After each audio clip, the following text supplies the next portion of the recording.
ফেরাউনের ঘরে সন্তান নাই, তার স্ত্রী পানির ঘাটে বাচ্চা চলে আসলো। বাচ্চা দেখে সে বলছে, মাশাআল্লাহ, এত চমৎকার একটা সন্তান, ফুটফুটে বাচ্চা। ফেরাউনের কাছে নিয়ে গিয়ে বলছে, একে রেখে দেই, লা তাকতুলু, তাকে হত্যা করো না, আসা ইয়ানফা'না আও নাত্তাখিযাহু ওয়ালাদা, তাকে আমরা রেখে দিই, হয়তো সে উপকারে আসবে, অথবা কোনো আমরা তাকে সন্তান হিসেবে গ্রহণ করতে পারি।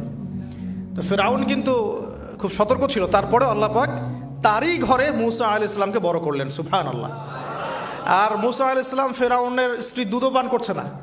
তখন মুসা আলাইহিস সালাম একজন বোন আছে, সে গিয়ে তাদেরকে খবর দিল যে আমরা কি তোমাদেরকে হাল আদুল্লুকুম আলা মান ইয়াকফুলু, এমন একজনের কথা বলবো যে মুসাকে দুধ পান করাবে, এই বাচ্চাকে দুধ পান করাবে। আল্লাহ পাকের কি কৌশল, আল্লাহ পাক ওই মায়ের কোলেই আবার মুসা আলাইহিস সালামকে ফিরিয়ে দিলেন। এদিকে মায়ের দুধ খাচ্ছে, ফেরাউনের ঘরে বড় হচ্ছে, আবার ফেরাউন একটা বড় অঙ্কের হাদিয়া তার মাকে দিচ্ছে দুধ পান করানোর জন্য। সুবহানাল্লাহ, আল্লাহ পাকের পরিকল্পনা দেখেন। আমি আসলে বুঝাতে পারছি না ভাই, আমার ল্যাঙ্গুয়েজের প্রবলেমের কারণে মাফ করবেন। অনেক তথ্য মাথায় থাকলে কথা বলা টাফ হয়ে যায়। তো সুবহানাল্লাহ, আল্লাহ পাকের পরিকল্পনা দেখুন, যে নবী মুহাম্মদ সাল্লাল্লাহু আলাইহি ওয়াসাল্লামকে মক্কা থেকে তাড়িয়ে দিচ্ছে মানুষ, আল্লাহ রাব্বুল আলামিন সেই মক্কা নবীর পায়ের সামনে এনে দিলেন, সুবহানাল্লাহ, মাত্র 8 বছরের ব্যবধানে। যে বদর যুদ্ধে মুসলিমদেরকে একদম নিঃশেষ করে দেওয়ার প্ল্যান করা হয়েছে, ওই বদরেই আল্লাহ রাব্বুল আলামিন আবু জেহেলের মৃত্যু লিখে রাখলেন। যে ইউসুফকে কুয়ায় ফেলে দিল তার ভাইরা, সেই ইউসুফকে আল্লাহ পাক সেখান থেকে রাজপ্রাসাদ, সেখান থেকে কারাগার, সেখান থেকে আবার নিয়ে আসলেন মিশরের পলিটিক্যাল পাওয়ার। আল্লাহর পরিকল্পনা। যে ইয়াসরিব একসময় ইহুদিদের দাপটের জায়গা ছিল, ওই ইয়াসরিব মুসলিমদের করতলগত করলেন আল্লাহ পাক হিজরত করিয়া। বাদশাহ নাজাশি আবিসিনিয়ায়, আমি তো মালয়েশিয়াকে একটা আবিসিনিয়া মনে করি, এখানে মাশাআল্লাহ এরকম পরিবেশ আছে, শান্তিপূর্ণ ইসলামী পরিবেশ। বাদশাহ নাজাশির এরকম পরিবেশ ছিল। বাদশাহ নাজাশি কিন্তু মুসলিম ছিল না, সে খ্রিস্টান ছিল। তারপরেও নবীজি বলতেন, বাদশাহ নাজাশির রাজ্যে কেউ জুলুমের শিকার হয় না, সুবহানাল্লাহ, যদিও সে মুসলিম ছিল না। ওখানে ইসলাম নিয়ে গেলেন আল্লাহ পাক, ওখান থেকে পুরো আফ্রিকায় ইসলাম ছড়িয়ে পড়লো, সুবহানাল্লাহ। এক খালেদ বিন ওয়ালিদ রাদিয়াল্লাহু আনহু, যার হাতে উহুদ যুদ্ধে বহু মুসলিমের প্রাণ গিয়েছে না, সেই মানুষকে আল্লাহ রাব্বুল আলামিন হেদায়েত দিয়ে 100টা যুদ্ধ করিয়েছেন, সুবহানাল্লাহ। আল্লাহ পাকের পরিকল্পনা আমরা বুঝতে পারবো না, আল্লাহ পাকের পরিকল্পনা আমরা বুঝতে পারবো না। মাকারু মাকারাল্লাহ, তারা কৌশল করে, আল্লাহ পাকও পরিকল্পনা করে। দেখেন, এই যে প্যালেস্টাইন নিয়ে এত সমস্যা করছে না, আল্লাহ পাকের কি পরিকল্পনা, সুবহানাল্লাহ। আল্লাহ পাক সমস্ত জিউসদেরকে ওইখানে একত্রিত করেছেন, কেন জানেন? কেন জানেন? আল্লাহ পাক এই যে 1914 থেকে নিয়ে 2023 এই যে সালগুলো চলছে, 100 বছর, লাস্ট 100 বছরে সারা ওয়ার্ল্ডের জিউসদেরকে ওখানে একত্রিত কেন করেছেন জানেন? যেইভাবে আল্লাহ পাক ফেরাউনের দলবলকে লোহিত সাগরে ডুবিয়ে দিয়েছেন, ওইভাবে আল্লাহ পাক প্যালেস্টাইনিদের সবাইকে ডুবাবে ইনশাআল্লাহ। এটাও আল্লাহ পাকের একটা বড় পরিকল্পনা। এটা ওরা বুঝতে পারছে না, কিন্তু সময় সাক্ষী দেবে ইনশাআল্লাহ, দেখে নিন। আমরা 100% হলফ করে বলতে পারি এটা হবেই ইনশাআল্লাহ। এই কারণেই লাস্ট এই যে অটোম্যানদের ডিফিটের পর থেকে নিয়ে 1970 থেকে নিয়ে যে first world war, second world war করতে করতে সব জায়গা থেকে জিউসরাকে একত্রিত করেছে এখানে, বিকজ অফ লাস্ট একটা সর্বশেষ একটা ম্যাসাকার আল্লাহ পাক করবেন এদেরকে ইনশাআল্লাহ। কার হাতে? ঈসা আলাইহিস সালামের হাতে। আমাদের উম্মতের মধ্যে কে নেতৃত্ব দিবেন? ইমামুল মাহদি, যার নাম হবেন মুহাম্মদ। তার নাম কি? মুহাম্মদ। তার বাবার নাম আব্দুল্লাহ, তার মায়ের নাম হবে আমিনা। তো এটাও ক্লোজিং টাইম। এখন আসুন, তো আল্লাহ পাকের কি পরিকল্পনা। যৌবনকালটা আল্লাহ পাক মুসা আলাইহিস সালামকে ফেরাউনের ঘরেই কাটালেন, এবং আল্লাহ পাক মুসা আলাইহিস সালামকে দুটো গুণাবলী দিয়ে বড় করলেন। দুটো গুণাবলী মনে রাখবেন। এক হচ্ছে কওয়ী, তিনি শক্তিশালী ছিলেন, ফিজিক্যালি অনেক শক্তিশালী ছিলেন। আমিন মানে বিশ্বস্ত ছিলেন, কওয়ীউল আমিন, মনে থাকবে ইনশাআল্লাহ। আমরাও আল্লাহর কাছে দোয়া করি, আল্লাহ আমাদেরকে কওয়ী বানিয়ে দিন এবং আমিন বানিয়ে দিন, আমিন। এবার যৌবনে উপনীত হয়েছেন, টকবকা রক্ত, বাইরে বের হয়েছেন। বাইরে বের হয়ে দেখছেন যে দুজন ব্যক্তি লড়াই করছে, ইয়াকতাতুলান রজুলান ইয়াকতাতুলান, দুজন ব্যক্তি মারামারি করছে। একজন মিন শিয়াতি, তার বনু ইসরাইল কওমের মধ্যে, আরেকজন হচ্ছে আদুবি, তার শত্রুর মধ্যে। তো মুসা আলাইহিস সালাম গিয়ে সাহায্য করতে চাইলেন তার কম। আমরা বলি না দেশি ভাই সাপোর্ট দিই, তাই না? আচ্ছা, তো মুসা আলাইহিস সালাম গিয়ে সাপোর্ট দিতে গিয়ে শুনেন, ফাওয়াকাযাহু মুসা ফাকাদা আলাইহি, মুসা আলাইহিস সালাম মাত্র একটা ঘুষি দিয়েছেন, এক ঘুষিতেই ওই ব্যক্তি ডেড, স্পট ডেড। এই যে আমি গত একটা লেকচারে বলেছিলাম, চাইনিজ কন্টিনেন্টে যে মার্শাল আর্টসগুলো গড়ে উঠেছে, এই কোরআন থেকে গড়ে উঠেছে। তার আগে ওদের সভ্যতা ছিল, সংস্কৃতি ছিল, ঠিক আছে। এক ঘুষিতে মানুষ মারা যায়, এটা কোরআন বলেছে।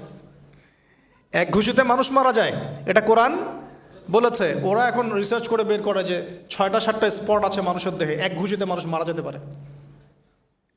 কোরআনকে আমরা মূল্যায়ন করি না, কিন্তু কোরআনকে সারা দুনিয়ার অমুসলিমরা মূল্যায়ন করে ওদের স্বার্থে তারা আমাদের কোরআনকে মূল্যায়ন করে, আমাদের হাদিসকে মূল্যায়ন করে। আমরা করতে চাই না, আল্লাহ মাফ করুক আমাদেরকে। আমরা কোরআন পড়তে চাই না, গবেষণা করতে চাই না, অর্থ বুঝতে চাই না, একটু আরবি ভাষা শিখতে চাই না, কোরআনের বালাগাত ডেইলি একটু তেলাওয়াত করবো এক পারা, সেটা করতে চাই না। আল্লাহ পাক আমাদেরকে মাফ করুক এবং কোরআনওয়ালা বানিয়ে দিন, আমিন। কথাগুলো বলার উদ্দেশ্য আপনাদেরকে আঘাত করা নয়, আমি জাস্ট আপনাদের কলবে একটু ধাক্কা দেওয়ার চেষ্টা করছি, যাতে করে আপনারা সবাই কোরআন তেলাওয়াত করেন ডেইলি এক পারা করে। আল্লাহ কবুল করে নেবেন। এবার আসুন দেখুন, এবার কি হলো, এটা ইন্টেনশনালি ছিল না, আনইনটেনশনালি মুসা আলাইহিস সালাম এখন কিন্তু মানে হত্যার অপরাধী হয়ে গেছেন, তাই না? ফেরাউন তাকে ধরার জন্য বের হয়েছে দলবল নিয়ে, ওকে ধরতে হবে, এবার অ্যারেস্ট করতে হবে। তো একজন এসে পরামর্শ দিল যে তুমি এখান থেকে চলে যাও, তুমি এই মিশর থেকে চলে যাও, বের হয়ে যাও, নাহলে ফেরাউনের বাহিনী তোমাকে পেলে ধরে ফেলবে। এবার মুসা আলাইহিস সালাম চলে গেলেন কোথায়? মাদিয়ান। কোথায় বলেন? অনেক দূরে মাদিয়ান। মাদিয়ানে গিয়ে তার না আছে কোনো শেল্টার, না গার্ডিয়ান, না কোনো খাবার, না পানি, কিছুই নাই। ঠিক নবী সাল্লাল্লাহু আলাইহি ওয়াসাল্লামের সাহাবীরা হিজরত করেছেন আবিসিনিয়ায়, নবীজি হিজরত করেছেন একবার তায়েফে, ওখানে মার খেয়ে চলে আসতে হয়েছে না, মনে আছে? তায়েফের 3টা গোত্র ছিল, আব্দে ইয়ালাইল, আব্দে মাসউদ, হাবিব বিন আমর, এই 3 গোত্রের নেতা ছিল। এরা নবী সাল্লাল্লাহু আলাইহি ওয়াসাল্লামকে ছোট ছোট বাচ্চাদেরকে দিয়ে পিটিয়েছিল, নাউজুবিল্লাহ। তারপরে নবীজি বদদোয়া করেন নাই, ওখান থেকে চলে আসছেন মক্কায়। আমি গুছিয়ে বলছি শর্ট করে। তো এভাবে মুসা আলাইহিস সালামকেও হিজরত করতে হয়েছে। দেখেন, আবার নবীজিকে হিজরত করতে হচ্ছে মদিনায়। তার মানে হিজরা বিষয়টা ইসলামের সাথে সম্পৃক্ত। পরিবেশ পরিস্থিতি অনুকূলে না থাকলে, যেখানে ভালো পরিবেশ সেখানে গিয়ে মানুষ থাকতে হবে। আলহামদুলিল্লাহ, এখানে ভালো পরিবেশ আছে, আপনারা ভালো পরিবেশ পেয়েছেন। কিন্তু যারা চ্যালেঞ্জ গ্রহণ করে সমাজের জাহিলিয়াতগুলোকে সরানোর চেষ্টা করবে, সংস্কারের চেষ্টা করবে, তারা আল্লাহর কাছে অনেক বেশি পছন্দের। তার মানে প্রথম ফাইট আমাদেরকে করতে হবে। করতে করতে গিয়ে এক পর্যায়ে যদি দেখি যে না আর পারছি না, তখন কি? হিজরা। এটা মাথায় রাখতে হয়। এখন নবী সাল্লাল্লাহু আলাইহি ওয়াসাল্লামকেও করতে হচ্ছে। মুসা আলাইহিস সালাম চলে গেলেন মিশর থেকে কোথায় বলেন? মাদিয়ানে। তখন আরেকজন নবী ছিলেন, তার নাম কি? শুআয়ব। এটা মাশাআল্লাহ, শুআয়ব আলাইহিস সালাম। শুআয়ব আলাইহিস সালাম সম্পর্কে আল্লাহ পাক বলেছেন তিনি অত্যন্ত চমৎকার বাগ্মী ছিলেন। মানে তিনি নবীদের মধ্যে অনেক সুন্দর করে কথা বলতে পারতেন। সুবহানাল্লাহ, সুবহানাল্লাহ। তো শুআয়ব আলাইহিস সালামের কওমের নাম কওমে মাদিয়ান। বলে রাখি, এই কওমে মাদিয়ানকে আল্লাহ রাব্বুল আলামিন ধ্বংস করেছেন সর্বপ্রথম ভূমিকম্প দিয়ে। কি দিয়ে? পৃথিবীতে সর্বপ্রথম যে জাতিকে ভূমিকম্প দিয়ে ধ্বংস করা হয়েছে তার নাম কওমে মাদিয়ান। কেন ধ্বংস করা হয়েছে? মাপে কম দিত। কি করতো? যেটা এখনকার ওয়ার্ল্ডের ইকোনমিক সুন্নাহ, নাউজুবিল্লাহ। মানুষকে ঠকানো এখনকার ওয়ার্ল্ডের ইকোনমিক সুন্নাহ। এবং এই মানুষকে ঠকানোর জন্য ইকোনমিক সেকশনে রিবা চালু করা হয়েছে। রিবা, সব জায়গায় রিবা, এভরি সিঙ্গল সেক্টর। যেটা under the foundation of world bank আর IMF। রিবা আছে কি নাই? আর আমরা তো রিবাটাকে এখন মনেও করি না যে মায়ের সাথে জেনা করছি, মায়ের সাথে জেনা করছি। এটাই তো হাদিসের কথা। রিবার 70 শাখা আছে পাপের, 73 শাখা আছে পাপের, সর্বনিম্ন শাখা মায়ের সাথে জেনা করা, নাউজুবিল্লাহ। তো এটা ইকোনমিক সুন্নাহ হয়ে গেছে না এখন? মানুষকে ঠকানো, মাপে কম দেওয়া, রিবা। আর আমরা তো মাশাআল্লাহ ঘুষ ছাড়া কিছু হয় না, দুর্নীতি ছাড়া হয় না, আর টেবিল পাসই হচ্ছে না। আল্লাহ মাফ করুক আমাদেরকে। তবে এগুলা আমাদের ইবাদতকে নষ্ট করে ফেলছে। কারণ হারাম রিজিক থাকলে ইবাদত, দোয়া কবুল হয় না। আল্লাহ পাক আমাদেরকে হালাল খাওয়ার তৌফিক দান করুন। এখন প্রিয় ভাইরা, ওখানে গিয়ে কিচ্ছু নাই, নিঃস্ব অবস্থায় কি দোয়া করতে পারেন একজন মানুষ? এই দোয়াটা শিখে নেন, ইনশাআল্লাহ আপনার জীবনের সমস্ত সংকট কেটে যাবে ইনশাআল্লাহ। আমি নিজেও এই দোয়াটা বেশি বেশি করার চেষ্টা করি। দোয়াটা হচ্ছে, মুসা আলাইহিস সালাম একটা গাছের নিচে হেলান দিয়ে বসলেন। বসে দেখলেন দুজন মেয়ে দাঁড়িয়ে আছে দূরে, পানি নিতে পারছে না। লোকজন পানি নিয়ে যাচ্ছে, ওরা দাঁড়িয়ে আছে বেচারি। তো মুসা আলাইহিস সালাম গিয়ে বললেন, কি সমস্যা আপনাদের? এটা নিয়ে আপনারা আবার মেয়েদের সাথে কথা বলার চেষ্টা করেন না, ঠিক আছে? তো মাহারাম গায়রা মাহারাম মেনে চলে।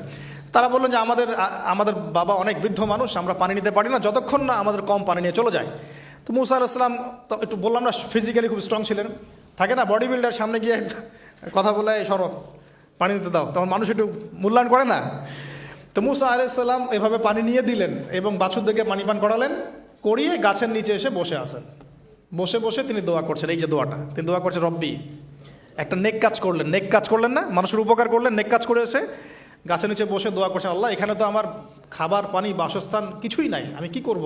রব্বি ইন্নি লিমা আনজালতা ইলাইয়া মিন খায়রিন ফকির। রব্বি ইন্নি লিমা আনজালতা ইলাইয়া মিন খায়রিন ফকির। আবার বলেন, রব্বি ইন্নি লিমা আনজালতা ইলাইয়া মিন খায়রিন ফকির। অর্থ হচ্ছে, হে আল্লাহ, তুমি তোমার পক্ষ থেকে আমার উপরে যে নিয়ামতগুলো দিবে, আমি এর জন্য ফকির হয়ে বসে আছি আল্লাহ। অর্থ বুঝে পড়বেন ভাই, নামাজ রোজা হজ জাকাত যাই করেন আল্লাহর ওয়াস্তে অর্থ বুঝে পড়বেন। অর্থ বুঝে পড়লে আপনার ইবাদতের স্বাদ পাবেন, তৃপ্তি পাবেন, আল্লাহর সাথে কানেকশন হবে, আল্লাহর নূর পাবেন, মাআরিফত পাবেন, সত্য স্বপ্নও দেখবেন তখন ইনশাআল্লাহ। তখন শুয়ে শুয়ে সত্য স্বপ্ন দেখবেন ইনশাআল্লাহ। আল্লাহ পাক তৌফিক দান করবেন। এবার আল্লাহ পাকের সাহায্য নেমে আসলো, ওই দুই মেয়ের মধ্যে একজন হেঁটে হেঁটে চলে আসছে। এবার এই মেয়ের হাঁটা সম্পর্কেও কোরআন কথা বলেছে, সুবহানাল্লাহ। এই মেয়ে কিভাবে হেঁটে এসেছে এই হাঁটার বর্ণনাও কোরআন দিয়েছে। কোরআন বলেছে এই মেয়ে হেঁটে আসছে লাজুক পায়ে। কি পায়ে? এখন আপনি এই পুরো ওয়ার্ল্ডের মেয়েদের হাঁটা দেখেন, লজ্জা আছে? তাহলে মেয়েদের সাথে লজ্জা একটা গভীর সম্পর্ক আছে। এই মেয়ের প্রশংসা আল্লাহ পাক কোরআনে করলেন, লাজুক পায়ে লাজুক ভঙ্গিতে অবনত নয়নে সে হেঁটে আসলো। এই মেয়ে এসে বলছে, আমার বাবা আপনাকে ডাকেন, আমার বাবা আপনাকে ডাকছেন। তিনি গেলেন, বাবা শুআয়ব আলাইহিস সালাম। তখন এক বোন ইনডাইরেক্টলি বাবাকে বোঝাচ্ছে যে বিয়ে শাদী দিলে ভালো হয়। এক বোন বলছে যে আপনি তো তাকে পুরস্কৃত করতে চাচ্ছেন, তাহলে এইরকম কবিউন আমিন একজন মানুষকে সবচেয়ে ভালোভাবে পুরস্কৃত করা যায় তার যথাযোগ্য প্রতিদান দেওয়ার মধ্য দিয়ে। তো মেয়ের ইশারা বাবা বুঝেছেন, তিনি নিজের এক মেয়ের সাথে মুসা আলাইহিস সালাম বিয়ে দিলেন, সুবহানাল্লাহ। তবে শর্ত দিলেন, দেনমোহর কি? মোহর তো নাই। মোহর কি? এবার মোহর হচ্ছে 8 বছর তোমাকে আমার ফার্মে কাজ করতে হবে। এটা আগেকার একটা স্টাইল ছিল, সুন্নাহ। এটা এখন নাই যদিও, আগে এরকম ছিল যে দেনমোহর দেওয়ার জন্য এই একটা পদ্ধতি ছিল।